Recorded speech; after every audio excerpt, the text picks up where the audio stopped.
Hello everyone, চলে আসছি নতুন একটা রেসিপি নিয়ে। আজকে সবজি ডাল করব মুসুর ডাল দিয়ে।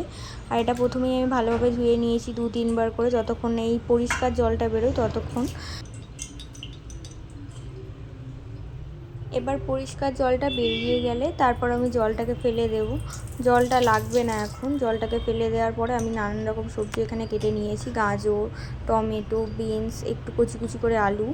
এখানে আমি পেঁয়াজও কুচিয়ে নিয়েছি, দুটো তেজপাতা নিয়ে নিয়েছি, আর একটা কাঁচা লঙ্কা নিয়ে নিয়েছি। এরপর একটু জিরে গুঁড়ো দেব, পরিমাণ মতো নুন দিয়ে দেব। পরিমাণ মতো নুনটা দেওয়া হয়ে গেলে এরপর আমি একটু হলুদ দিয়ে দেব। হলুদের পরিমাণটা আমি বেশি রাখিনি, মানে সবজির তুলনায় আমি বেশি রাখিনি, অল্প দিয়েছি। তারপরে একটু তেল দিয়ে দিয়েছি, দিয়ে ভালোভাবে এটা মাখিয়ে নেব।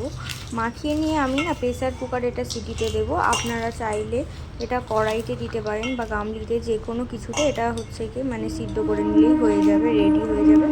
আর এটা আমি মাখিয়ে নিয়ে আমি প্রেসার কুকারে দিয়ে দেবো পরিমাণ মতো জল দিয়ে। একদমই জলটা মিডিয়াম দেব, বেশি দেবো না। প্রেসার কুকারে যেহেতু দেবো, জলটা বেশি দিলে বাইরে বেরিয়ে আসবে।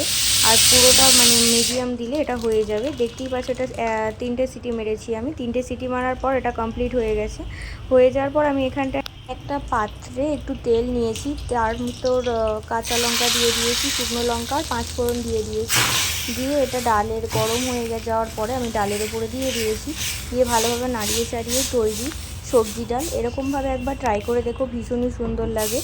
আর ট্রাই করলে ভালো লাগলে অবশ্যই কমেন্টে জানিও।